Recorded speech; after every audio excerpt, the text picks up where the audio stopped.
Shalom Bapak Ibu yang terkasih dalam Tuhan. Selamat pagi. Kita percaya satu dua orang berhimpun atas namanya Dia hadir.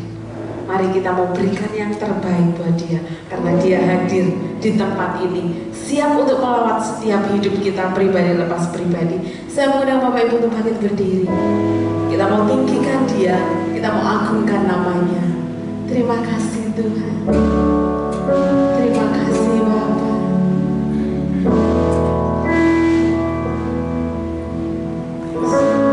Besar setiamu, nyata di sepanjang hidupku. Darahmu telah layakan kehidupan.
percaya yang sakit akan disembuhkan Tuhan.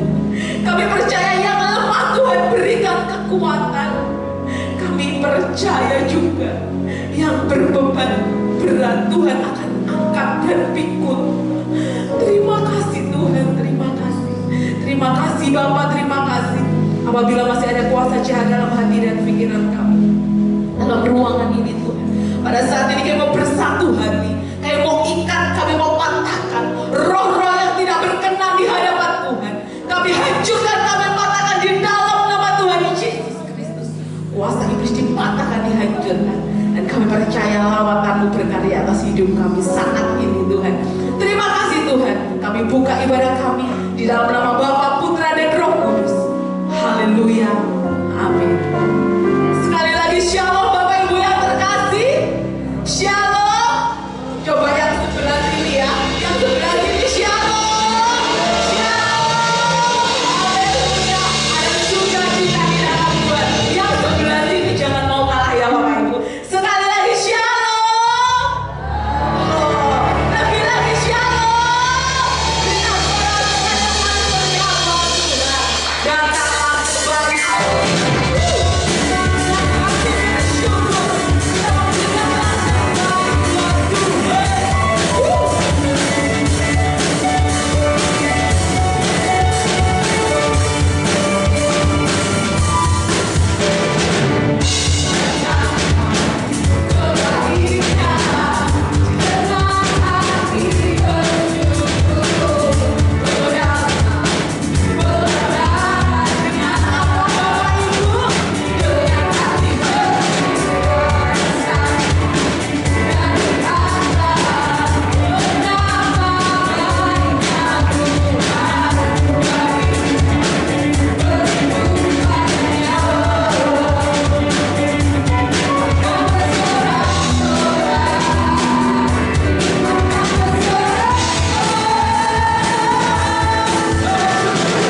datanglah dan bertahta buat Tuhan Yesus. Haleluya.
Bapak Ibu, kalau kita saat ini memasuki bulan Februari itu orang bilang bulan kasih sayang, betul? Betul. Tapi kasihnya Tuhan, cintanya Tuhan itu gak pernah lengkap oleh waktu, Bapak Ibu. Ada amin? Amin. Oleh karena itu segala kemuliaan, segala keagungan biar hanya untuk Tuhan Yesus Kristus. Haleluya.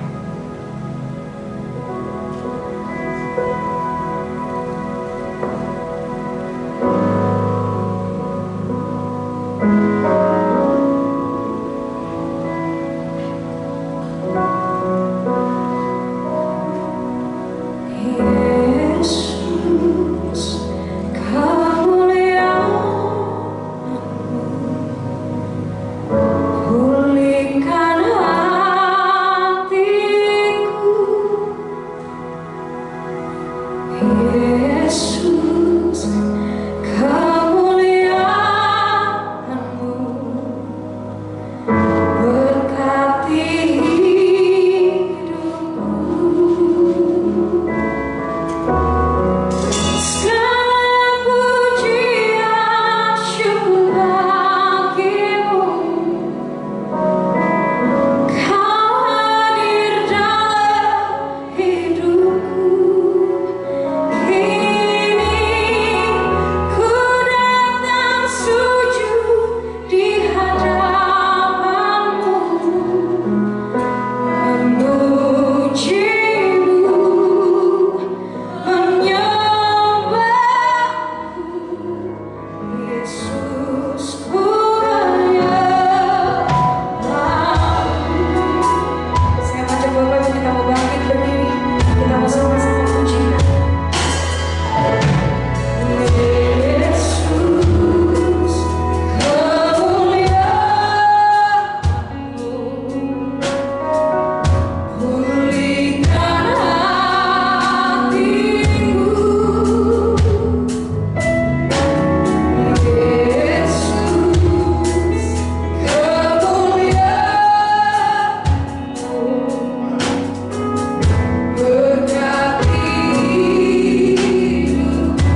Satu-satunya Allah yang kami sembah, Allah yang hidup,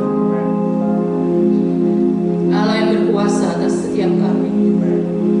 Engkau luar biasa Tuhan. Engkau Bapa yang sangat baik. Kasih-Mu luar biasa dalam hidup kami Yesus. Terlebih pada pagi hari ini, Engkau menarik setiap kami untuk kami boleh datang ke tempat ini. Tidak ada lain Tuhan, karena kami ingin selalu berjumpa dengan Engkau. Kami selalu rindu akan Engkau Tuhan. Jiwa kami lapar dan haus akan Engkau Tuhan. Engkau yang memuaskan dahaga dalam jiwa kami. Terima kasih Yesus. Lawatan terjadi pada pagi hari ini Tuhan.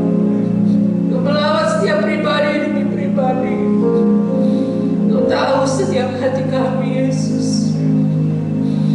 Terima kasih Engkau semakin mengubahkan setiap hidup kami Tuhan.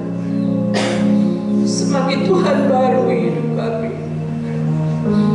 sehingga benar-benar kami hidup di dalam ciptaan yang baru bersama dengan Engkau Tuhan.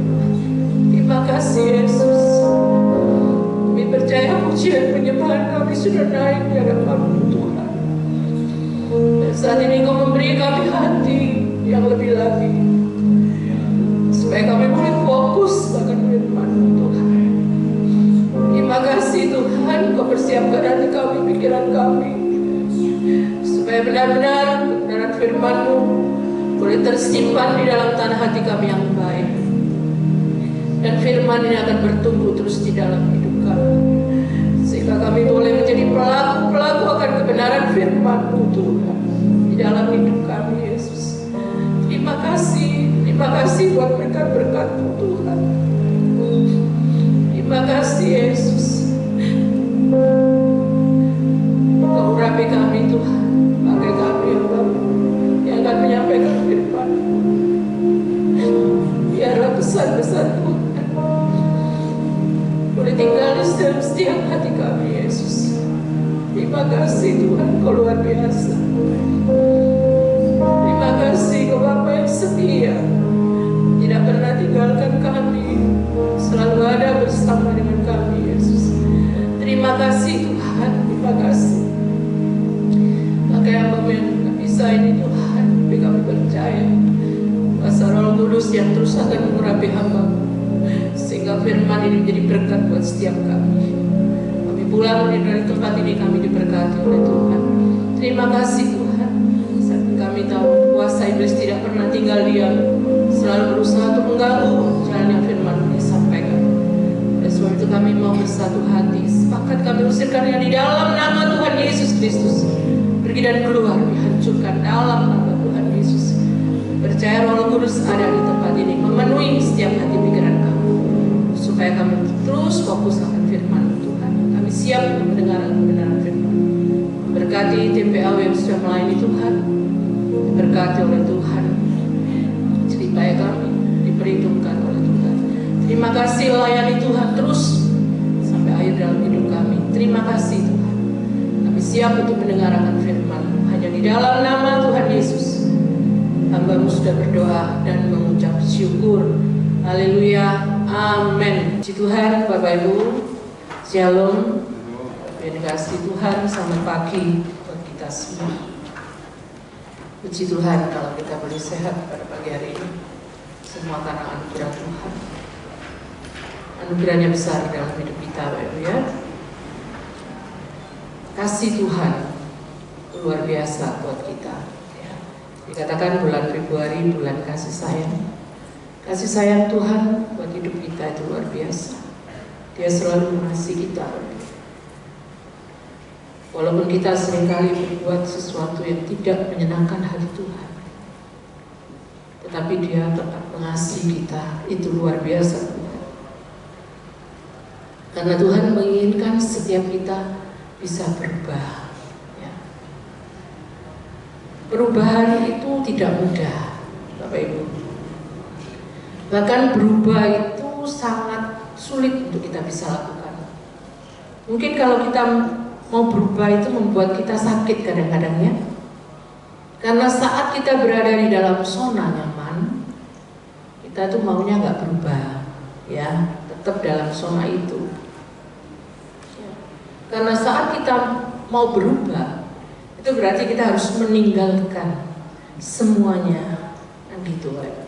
Dan kita datang kepada situasi yang baru, keadaan yang baru, suasana yang baru itu kalau berubah, ya. Dan kita harus melepaskan sesuatu, itu yang tidak mudah.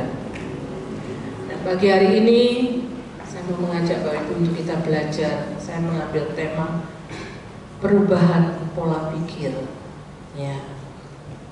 Dan kita mau belajar Bapak Ibu. Waktu kita percaya kepada Tuhan Yesus sebagai juru selamat kita, mau tidak mau Bapak Ibu itu kita harus berubah pola pikir kita. Waktu kita percaya kepada Tuhan Yesus, Bapak Ibu. Selama pola pikir kita tidak berubah, maka kita akan sulit untuk kita bisa berubah ke arah yang lebih jauh lagi, ya. Oleh karena itu perubahan memang harus dimulai dari paradigma cara kita berpikir, Bapak. Makanya ayo kita baca lebih dulu ya di dalam Roma 12 ayat yang kedua. Ya, ayat ini mungkin seringkali kita hafal ya. Roma 12 ayat yang kedua. Saya undang Bapak Ibu kita bangkit berdiri. Kita akan baca ayat ini bersama-sama, ya, karena cuma satu ayat dengan suara yang keras. Roma pasal 12 ayat yang kedua, ya. Kita Roma pasal 12 ayat yang kedua.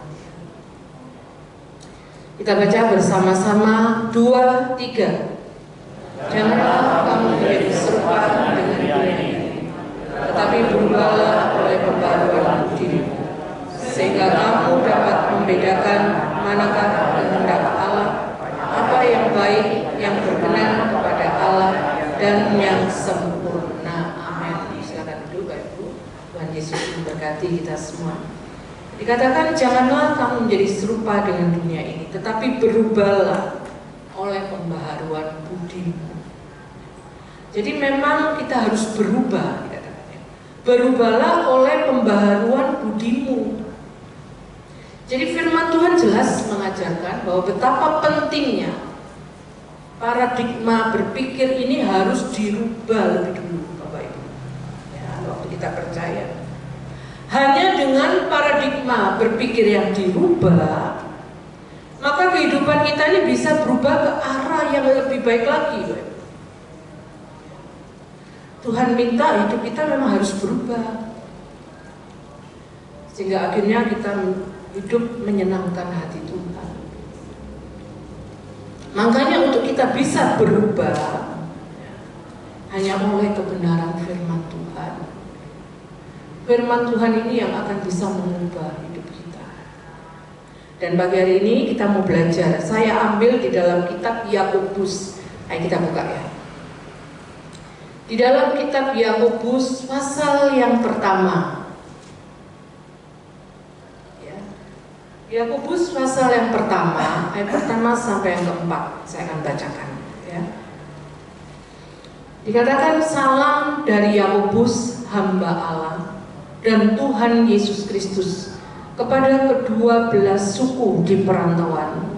Saudara-saudaraku, anggaplah sebagai suatu kebahagiaan apabila kamu jatuh ke dalam berbagai-bagai pencobaan.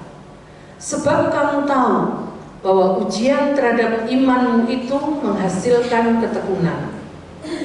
Dan biarkanlah ketekunan itu memperoleh buah yang matang, supaya kamu menjadi sempurna dan utuh, dan tak kekurangan suatu apapun. Ya, kita mau belajar ya dari teks ini ya. Ada 4 nanti ya kita belajar, ada 4 untuk kita bisa berubah. Pola pikir kita tuh harus diubah, ya. Bahkan ada satu tulisan yang berkata seperti ini, Pak. Allah mempunyai satu anak yang tidak berbuat dosa, yaitu Tuhan Yesus Kristus.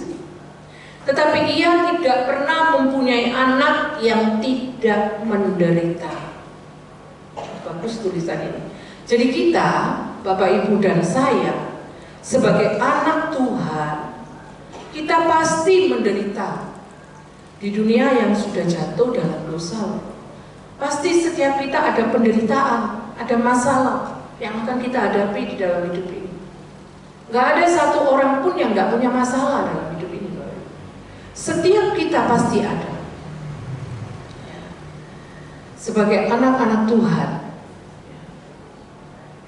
karena Tuhan Yesus juga menderita, makanya kita sebagai anak Tuhan, kita juga akan mengalami penderitaan, baik pergumulan, baik masalah dalam hidup. Oleh karena itu kita mau belajar ya dari teks tadi ya, bagaimana kita bisa mempunyai pola pikir yang benar di dalam Tuhan. Itu penting, Bapak. Ya, kita mau belajar ada 4. Yang pertama, ya, supaya kita mengalami perubahan pola pikir, Bapak Ibu, kita harus punya pola pikir yang menghamba. Itu yang pertama. Ya. Ini pola pikir kita sebagai orang yang percaya, ini yang paling basic, Bapak Ibu, paling dasar.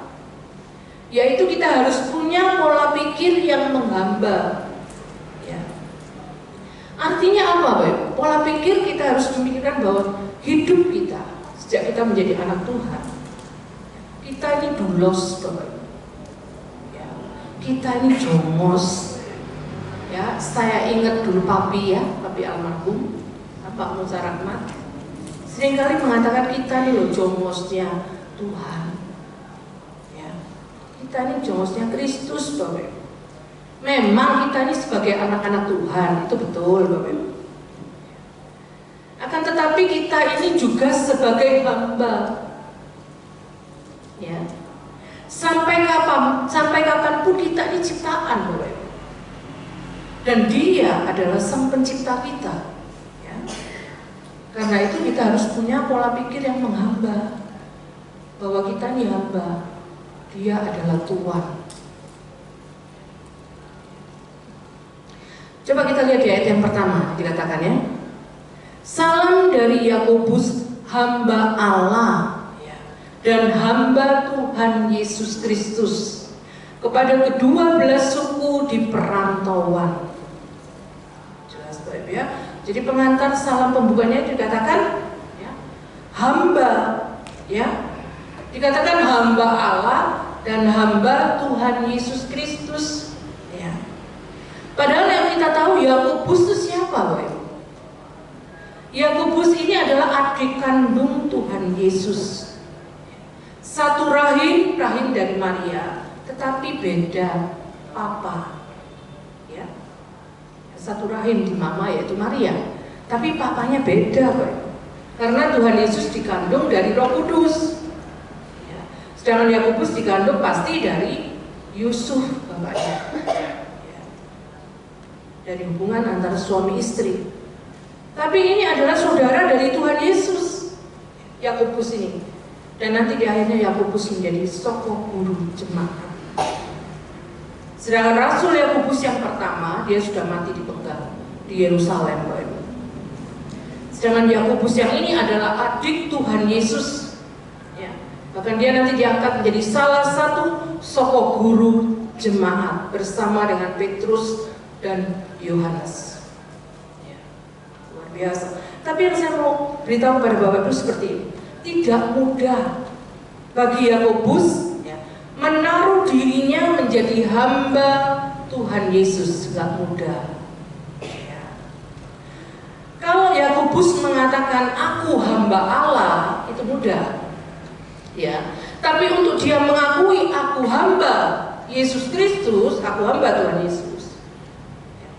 Artinya Yakobus harus mengakui bahwa kokonya, kakaknya, dan Tuhan Yesus kakaknya, Bapak.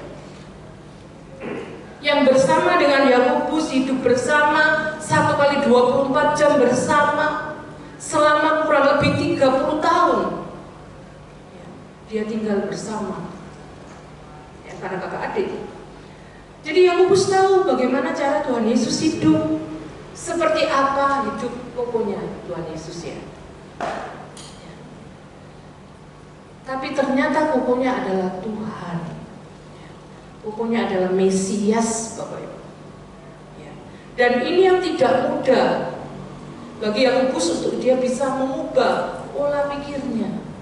Karena kalau Bapak Ibu lihat di dalam firman Tuhan, ayo kita buka ya, di dalam kitab Markus, ya kita buka. Di dalam kitab Markus, ya pasal yang ketiga, ayat 21, ya dikatakan ya. Markus pasal 3 ayat 21 dikatakan, ya, waktu kaum keluarganya mendengar hal itu, mereka datang hendak mengambil dia, sebab kata mereka ia tidak waras lagi. Jadi keluarganya, kaum keluarganya, berarti semua keluarganya, dia tidak mengakui, bahkan dia menganggap bahwa Yesus itu gila. Diisukan seperti itu, kan tidak waras lagi, boy. Salah satunya Yakobus juga adiknya keluarganya, dia juga nggak mengakui, boy. Bahkan dia mengatakan bahwa pokoknya ini sudah gila, sudah nggak waras, kan mengatakan begitu. Apalagi waktu Yesus mengatakan, siapa ibuku, siapa saudaraku? Ya. Mereka yang melakukan kehendak Bapakku. Waktu Yesus berkata begitu, kalau kita lihat di dalam Yohanes pasal 7, nah, kita buka lagi ya. Jadi saudara-saudara tidak percaya, Bapak Ibu. Ya, kita buka dalam Injil Yohanes pasal 7 ayat yang kelima. Ya. Yohanes pasal 7 ayat yang kelima. Ya, dikatakan sebab saudara-saudaranya sendiri pun tidak percaya kepadanya. Jadi saudaranya tidak percaya pada setiap perkataan Yesus. Salah satunya juga Yakobus, karena Yakobus adalah saudara kandung walaupun beda bapak ya Bapak Ibu ya. Dia juga nggak percaya kepada Yesus, Bapak Ibu. Tapi kalau kita melihat ya teks tadi ya, waktu Yakobus berkirim surat kepada gereja mula-mula, dia kan berkata, salam dari Yakobus, hamba Allah dan hamba Tuhan Yesus Kristus. Luar biasa, Bapak. Jadi Yakobus mengubah pola pikirnya, ya. Dia berubah dalam cara berpikir. Jadi seperti apapun kehidupan kakakku, kokoku yang dulu, ternyata dia adalah Mesias. Dia adalah Tuhan yang hidup. Dan Yakobus harus mengubah pola pikirnya, sehingga dia punya pola pikir yang menghamba. Ini tidak mudah, Bapak Ibu. Dibutuhkan restorasi yang luar biasa, transformasi yang besar untuk Yakobus bisa berubah pikirannya. Itu tidak mudah, Bapak. Ya, untuk dia bisa mengakui bahwa kakaknya adalah Mesias, ya. Kakaknya adalah Tuhan Yesus Kristus, ya. Tidak mudah, Bapak Ibu. Dan pagi hari ini Bapak Ibu dan saya juga kita didorong untuk kita bisa berubah di dalam pola pikir kita, Bapak Ibu ya. Pola pikir yang menghamba itu artinya apa? Pola pikir yang menghamba itu pola pikir yang membawa diri kita kepada kerendahan hati. Kita harus belajar merendahkan diri terus menerus, senantiasa menyangkal diri kita bahwa kita ini adalah hamba, saya ini hamba, dia adalah Tuhan. Bahkan saya bukan Tuhan atas diri saya. Saya ini bukan raja atas diri saya. Justru saya ini adalah hamba dari Tuhan Yesus Kristus. Kita semua ini hamba. Hamba dari juru selamat kita. Ya. Oleh karena itu penting Bapak Ibu. Kita harus belajar untuk kita mengerti bahwa kita hidup harus sebagai orang yang percaya. Kita ini adalah hamba dari Tuhan Yesus Kristus. Tapi kalau dunia di luar itu mengajarkan kita, jadilah raja bagi dirimu sendiri. Itu di dunia luar mengatakan begitu, Bapak. Jadilah tuan atas dirimu sendiri. Ya. Mungkin dulu hidup kita seperti itu, Bapak. Waktu kita belum mengenal Tuhan sebagai juru selamat kita mengatakan hidupku ya adalah bagi diriku sendiri. Ya. Kita sering mengatakan bahwa kita ini tuan atas diri kita sendiri. Tapi waktu kita percaya pada Tuhan Yesus Kristus, maka 1 Korintus 6 ayat 20 ya, itu terjadi dalam hidup kita ya. Kita buka ya. Dalam 1 Korintus 6 ayat 20, kita ini sudah tidak berhak atas diri kita waktu kita percaya kepada Tuhan. Sebab kamu telah dibeli dan harganya telah lunas dibayar. Karena itu muliakanlah Allah dengan tubuhmu. Kita ini sudah dibeli, Bapak. Kita ini sudah ditebus ya, dan harganya lunas dibayar di atas pengorbanan Tuhan Yesus buat kita. Dia sudah mati buat kita, Bapak. Artinya apa? Artinya hidup kita saat ini bukan milik kita lagi, Bapak Ibu. Ya. Makanya Rasul Paulus katakan di dalam Galatia 2 ayat 20 dikatakan, ya, coba kita buka ya, Galatia 2 ayat 20. Saya akan bacakan yang A saja. Namun aku hidup, tetapi bukan lagi aku sendiri yang hidup, melainkan Kristus yang hidup di dalam aku. Waktu kita percaya kepada Tuhan Yesus, kita ini sudah jadi miliknya Tuhan. Jadi tidak ada seorang pun dari kita yang bisa hidup sesuka-suka kita, Bapak. Nggak bisa, Bapak. Kita tidak boleh hidup sewenang-wenang terhadap diri kita. Memperlakukan diri kita sesuka-suka kita itu tidak bisa sekarang ini, Bapak. Melainkan kita harus menyangkal diri. Artinya apa? Kita tidak boleh berkuasa atas diri kita. Sekarang yang pegang kendalinya itu Tuhan. Makanya pola pikir kita itu harus dibarui. Makanya kita harus bertobat, Bapak Ibu. Ya. Kita harus mengalami pertobatan. Ya. Artinya apa?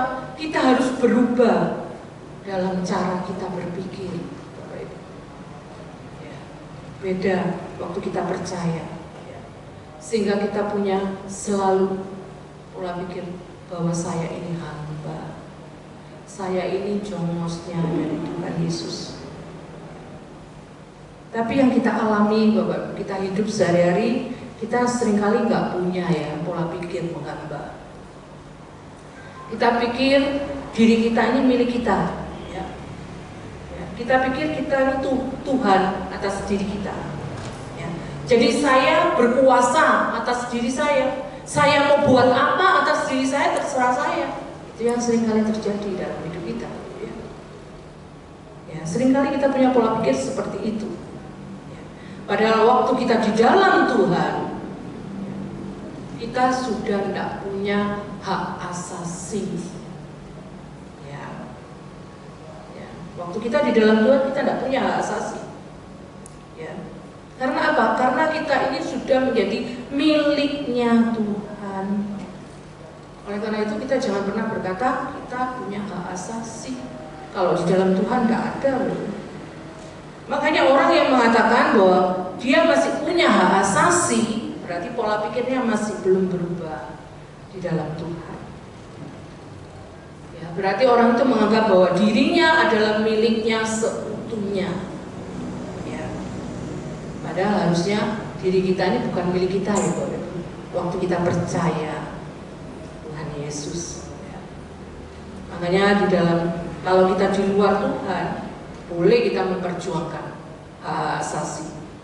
Kalau kita di luar Tuhan, makanya seperti firman Tuhan katakan di dalam Perjanjian Lama, Bapak, ya, ada banyak bangsa-bangsa yang lain, ada bangsa Mesir, Kanaan, Mesopotamia, tapi Tuhan tidak menghiraukan bangsa-bangsa itu. Justru yang Tuhan hiraukan yaitu bangsa Israel. Ya. Karena bangsa Israel adalah miliknya Tuhan. Bangsa Israel adalah biji matanya Tuhan. Dan Tuhan akan bentuk terus. Ya. supaya melalui bangsa Israel, bangsa-bangsa yang lain yang memperjuangkan hak asasinya seperti Mesir, Kanaan, ya, yang terus dia menunjukkan keakuannya, itu bisa mengerti bahwa ada Allah yang hidup yang menciptakan mereka, yaitu apa? Yaitu melalui bangsa Israel. Ya. Tapi kalau bangsa Israel sudah tidak punya hak lagi, kalau bangsa Israel, karena bangsa Israel milik Tuhan, dikatakan biji mata Tuhan. Makanya bangsa Israel tidak berhak atas dirinya. Makanya kalau bangsa Israel memberontak, Tuhan pasti hukum. Ya. Bangsa Israel melakukan pelanggaran, ya pasti Tuhan akan binasakan. Ya. Karena bangsa Israel itu miliknya Tuhan. Ya. Mereka adalah kepunyaan Tuhan. Ya. Luar biasa. Ya. Jadi mereka bangsa Israel harus belajar melepaskan hak kepada Tuhan dan menyembah Dia, sehingga ada kemerdekaan yang sejati. Ya. Saat kita di dalam Tuhan, ada kemerdekaan yang sejati, walaupun kita hamba Tuhan. Ya. Luar biasa. Oleh karena itu Tuhan tidak mau berurusan dengan bangsa-bangsa di luar bangsa Israel. Ya. Tapi Tuhan memakai bangsa Israel, ya, untuk bisa menyelamatkan bangsa-bangsa lain. Seperti Rasul Paulus. Yang Rasul Paulus perhatikan adalah jemaat di Korintus. Sama. Rasul Paulus tidak memperhatikan orang-orang yang ada di luar Korintus, tidak. Tapi dia memperhatikan jemaat-jemaat yang di Korintus, ya. Jadi waktu kita di dalam Tuhan, Bapak Ibu, kita ini sudah tidak punya kehendak bebas lagi, Bapak Ibu. Ya. Kehendak bebas kita harus kita persembahkan kepada Tuhan, ya. Melalui apa? Melalui kita belajar mentaati kebenaran firman Tuhan. Oleh karena itu tidak mudah. Punya pola pikir yang menghamba itu tidak mudah, Bapak Ibu, ya. Dan pagi hari ini Bapak Ibu dan saya, ya, kita harus punya pikiran bahwa kita ini bukan milik kita sendiri, ya. Kita ini miliknya Tuhan, ya. Oleh karena itu jangan kita memperlakukan suka-suka kita diri kita, Bapak Ibu, ya. Waktu kita mengambil keputusan, jangan suka-suka kita, ya. Tapi kita selalu minta hikmat dari Tuhan, minta pertolongan Tuhan, ya. Karena kita adalah, ya, miliknya Tuhan. Jadi Tuhan yang pegang kendali dalam hidup kita, Bapak Ibu, ya. Dia pemilik hidup kita. Makanya waktu ada masalah, waktu ada beban berat, penderitaan, yang pertama kali kita harus datang kepada Tuhan, karena Tuhan pemilik hidup kita. Jangan datang ke lainnya dulu, ya, tapi datanglah kepada Tuhan, ya. Pasti Tuhan akan menolong dalam hidup kita. Dia nggak pernah tinggalkan kita. Kita belajar, ya. Yang pertama kita harus punya pola pikir yang menghamba. Seperti Yakobus, itu nggak mudah, ya. Dia bisa mengatakan, aku ini hamba Allah, hamba Tuhan Yesus Kristus, Bapak Ibu, ya. Ayo, penting, ya, ini poin yang penting, Bapak Ibu, ya. Yang kedua, ajaran yang kedua, supaya kita punya pola pikir yang berubah, kita harus punya pola pikir yang benar saat dalam situasi pencobaan.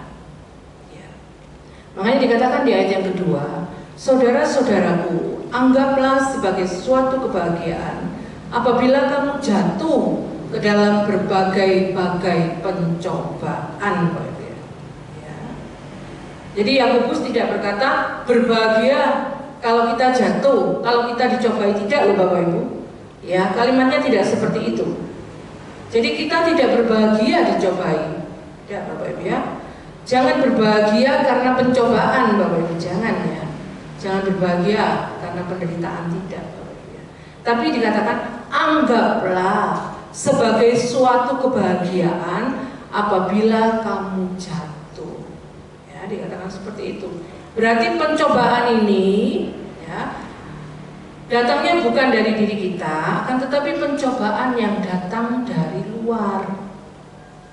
Jadi waktu iblis mencobai kita, maka Tuhan menjadikan pencobaan dari iblis itu sebagai ujian bagi kita. Begitu juga saat Tuhan menguji kita, maka iblis akan memanfaatkan situasi itu untuk mencobai kita melalui ujian dari Tuhan. Ya. Ya. Jadi ada dua hal, dua kutub ya, yang ini akan terus terjadi dalam hidup kita. Seperti contohnya buah di Taman Eden. Tuhan taruh buah pengetahuan baik dan jahat. Ya. Tujuan Tuhan supaya menguji Adam dan Hawa supaya mereka tahu bahwa mereka punya kehendak bebas. Ya. Ya, jadi Tuhan taruh buah itu untuk pilihan. Ya. Mereka mau taat apa enggak? Ya, Tuhan menguji Bapak Ibu. Tapi ternyata ya itu dimanfaatkan oleh iblis ya, sebagai pencobaan, sehingga akhirnya Hawa jatuh ke dalam dosa ya, bersama Adam ya. Ya, itu dipakai oleh iblis Bapak Ibu. Kalau dalam kejadiannya Ayub beda. Kalau Ayub itu Ayub dicobai oleh iblis. Ya. Tadi kalau Adam melalui buah itu diuji oleh Tuhan. Ya, tapi kalau kisahnya Ayub ini dicobai oleh iblis, karena itu iblis datang kepada Tuhan kan. Ya, makanya Tuhan bilang enggak apa-apa, silakan. Ya, kalau mau yang mencobai Ayub, tapi jangan nyawanya, kan Tuhan katakan. Ya, dikatakan ini. Sehingga kemudian Allah menggunakan pencobaan dari iblis sebagai ujian bagi Ayub. Ya. Makanya Ayub diuji. Jadi dua hal ini akan terus menerus ada di dalam hidup kita. Ya. Selama kita hidup mengiring Tuhan di bumi ini, ya, kita akan terus menerus dihadapkan kepada itu, pencobaan dari iblis, ujian dari itu akan bekerja dalam hidup kita. Ya, tapi yang menjadi poinnya, apakah pencobaan atau ujian? Ya, setiap pencobaan atau ujian itu sudah difilter oleh Tuhan. Ya, sebelum datang ke kita itu sudah disaring ketat oleh Tuhan. Ya, ya, sehingga Tuhan lihat apakah kita mampu atau tidak. Kalau kita mampu, ya pasti Tuhan akan izinkan itu terjadi dalam hidup kita, Bapak Ibu ya. Ya. Jika itu tidak mampu, Tuhan pasti tidak akan biarkan itu terjadi buat kita, Bapak Ibu ya. Makanya Yakobus mengatakan, jika pencobaan itu datang, anggaplah ini suatu kebahagiaan. Ya. Aneh ya. Jadi kalau kita dicobai, kita dalam masalah, kita dalam pergumulan, dikatakan anggap ini kebahagiaan. Ini pola pikir yang benar Bapak Ibu. Waktu kita percaya kepada Tuhan, kita harus punya pola pikir seperti ini. Ya. Semua kita punya pilihan. Semua kita punya kehendak bebas. Waktu Bapak Ibu dan saya dicobai atau diuji, ada pilihan dalam setiap kita, Bapak Ibu. Kita bisa saja waktu kita dicobai atau diuji, kita bisa saja marah, dan bisa Bapak. Kita bisa saja mengomel, bersungut-sungut, bisa Bapak Ibu. Ya, waktu kita dalam masalah, waktu kita dalam penderitaan. Tapi kalau kita di dalam penderitaan, ya, di dalam ujian, di dalam pencobaan, kita bersungut-sungut, kita marah, maka kita akan mengalami jalan buntu. Gak akan ada solusi dalam setiap masalah kita, Bapak Ibu ya. Karena apa? Karena kita fokus kepada masalah, ya, bukan kepada solusi. Ya. Sehingga itu akan berputar-putar terus, Bapak Ibu. Seperti bangsa Israel, ya, waktu mau menuju tanah Kanaan. Dia berputar-putar terus karena bangsa Israel bersungut-sungut. Jadi kita tidak akan menemukan solusinya. Tetapi saat Bapak Ibu dan saya ada di dalam ujian, di dalam pencobaan, waktu ada masalah, penderitaan datang dalam hidup kita, dan saat itu kita menganggap sebagai suatu kebahagiaan, ya maka itu yang luar biasa. Sekarang tergantung Bapak Ibu pilih yang mana, pilih yang pertama atau pilih yang kedua. Ya. Tapi di sini Yakobus kan memberi kita nasihat. Anggaplah itu sebagai suatu kebahagiaan apabila kamu jatuh ke dalam berbagai-bagai pencobaan. Jadi yang diminta ya, kita diberi nasihat. Waktu kita ada di dalam masalah, penderitaan, pergumulan di dalam hidup kita, baik kesulitan apapun yang kita alami, ya, yang Tuhan minta supaya kita tidak boleh kehilangan sukacita, Bapak Ibu. Ya.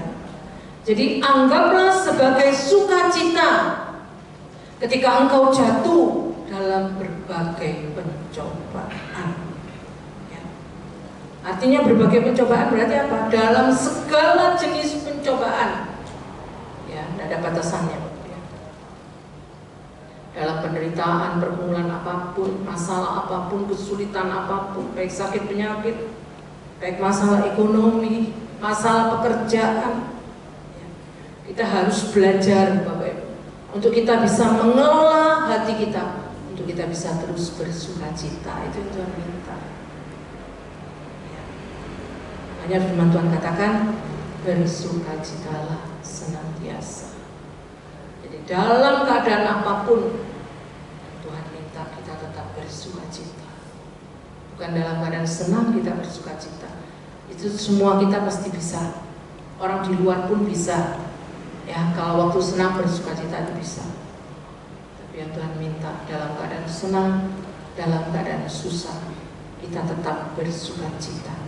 Karena waktu kita bisa bersukacita, kita pasti akan bisa bersyukur. Ya, pentingnya luar biasa. Dan Allah senang dengan orang yang bersukacita. Ya, luar biasa yang kedua ya. Yang ketiga, ya, untuk kita bisa mengalami perubahan dalam pola pikir kita harus punya pola pikir yang bertumbuh. Kita baca di ayat yang ketiga. Sebab kamu tahu bahwa ujian terhadap imanmu itu menghasilkan ketekunan. Ya. Makanya itu sebabnya dia katakan pentingnya menganggap kebahagiaan sebuah pencobaan. Karena melalui pencobaan itu lahirlah sebuah ketekunan. Kamu tahu bahwa ujian terhadap imanmu itu menghasilkan ketekunan. Ya. Jadi kalau Bapak Ibu ya, dan saya ketika kita mengalami berbagai-bagai pencobaan atau ujian atau kesulitan, punyalah pola pikir yang bertumbuh. Karena kalau kita bertumbuh, maka kita akan menghasilkan sesuatu. Dikatakan menghasilkan ketekunan. Tapi kalau saat kita tidak ada di dalam masalah, tidak ada di dalam ujian, pencobaan, bagaimana kita bisa bertumbuh, Bapak? Nggak bisa. Ya, ada seorang mengatakan demikian kepada temannya. Ya. Dia berkata, tolong doakan aku, ya, supaya aku itu bisa menjadi pribadi yang tekun, ya, imanku bertumbuh. Ya, lalu temannya berdoa untuk kita bisa menjadi pribadi yang tekun gimana? Ya dia bilang dalam doanya, ya, beri temanku ya, masalah yang begitu berat, beri temanku sakit penyakit yang sulit disembuhkan. Begitu amin, temannya marah. Loh, kenapa kok kamu doa seperti itu? Karena dengan aku berdoa seperti itu, ya, aku minta supaya kamu diberi sakit yang sulit disembuhkan, maka ketekunan itu pasti akan timbul. Ya. Makanya Bapak Ibu, kalau Bapak Ibu minta ketekunan, ya Bapak Ibu pasti akan diuji ya. Setiap kita, ya. Karena ketekunan itu tumbuh dari ujian-ujian iman. Ya. Kalau Bapak Ibu nggak mau diuji, ya, maka kita nggak bisa ya, menghasilkan ketekunan. Ya. Karena itu perlu kita untuk bertumbuh terus Bapak Ibu di dalam pola pikir kita waktu kita dalam situasi baik pencobaan, baik ujian, ya, apapun yang datang dalam hidup kita, ya, punyalah kita pola pikir ya, untuk kita bisa bertumbuh. Saya harus terus bertumbuh, ya, karena iman kita sebagai orang yang percaya itu dinamik, Bapak Ibu. Iman yang terus bertumbuh Tuhan minta. Ya. Dia tidak statis, ya. Tuhan tidak mau iman yang statis. Jadi iman kita sebagai orang yang percaya itu iman yang sejati. Dia bukan iman yang mati, Bapak ya, tapi dia iman yang bergerak, iman yang hidup. Kalau dikatakan iman yang hidup, kalau sesuatu itu hidup pasti dia akan mengalami pertumbuhan. Karena itu kita harus punya ya, pola pikir yang terus bertumbuh di dalam Tuhan, dalam keadaan apapun, ya, bahkan di tengah-tengah kesulitan yang berat. Ya, Tuhan minta supaya pola pikir kita terus bertumbuh, ya, bertumbuh di dalam Tuhan. Penting, Bapak Ibu. Dan yang terakhir, Bapak Ibu, yang keempat kita baca di ayat yang keempat. Dikatakan, dan biarkanlah ketekunan itu memperoleh buah yang matang, supaya kamu menjadi sempurna dan utuh, dan tak kekurangan suatu apapun. Setelah kita punya pola pikir yang bertumbuh, yang terakhir kita harus punya pola pikir yang berkarya. Ya, Bapak Ibu ya. Ya. Jadi Yakobus menginginkan seperti ini. Gereja yang dikirimi surat oleh Yakobus supaya orang-orang ini, jemaat ini punya pola pikir yang berkarya, ya.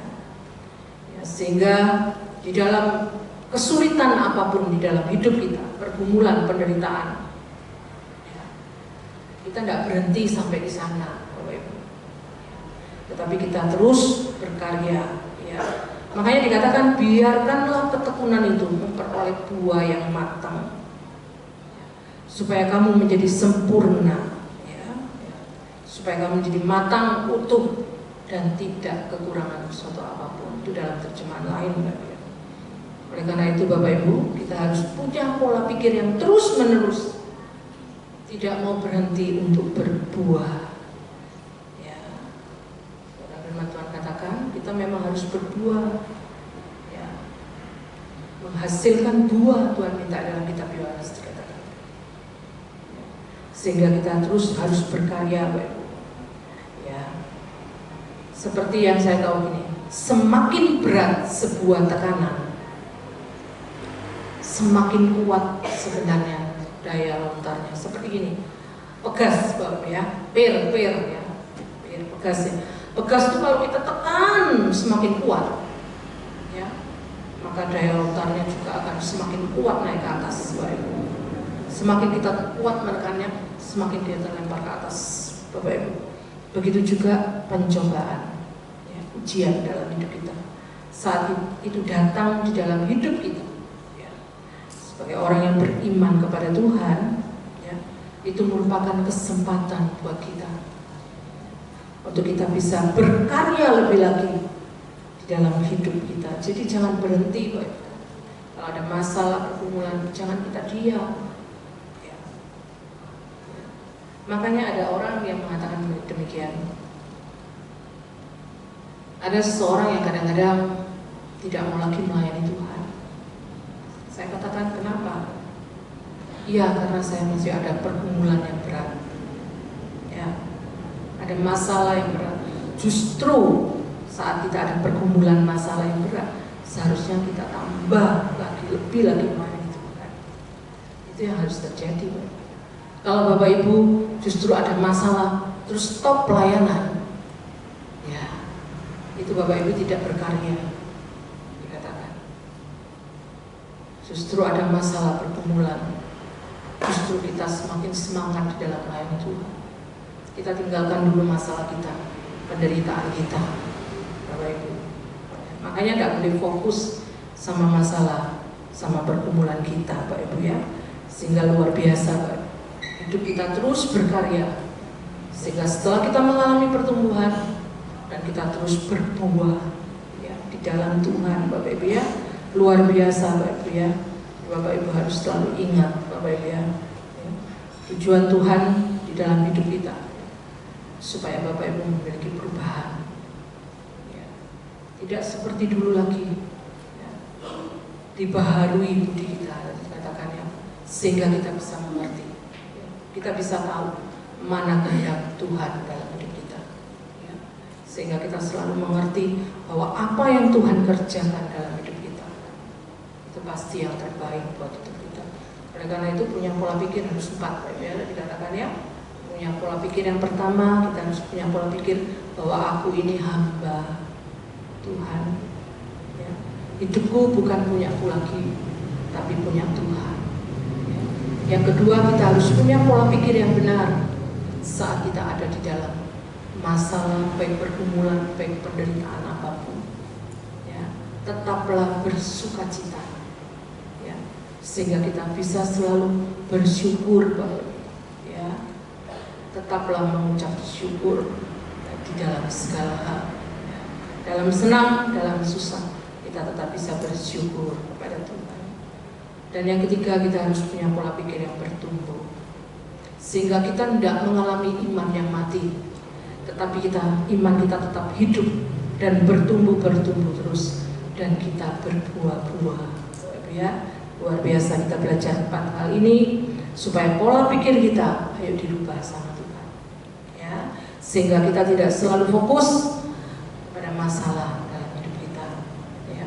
Masalah boleh datang, saya percaya setiap kita pasti ada masalah, tapi berjalanlah bersama Tuhan saat ada masalah. Serahkan kekhawatiranmu kepada Tuhan, karena Ia yang pelihara kamu. Kan firman Tuhan katakan begitu, ya, di dalam kitab Mazmur. Serahkanlah segala kekhawatiranmu kepada Tuhan, karena Ia yang pelihara kamu.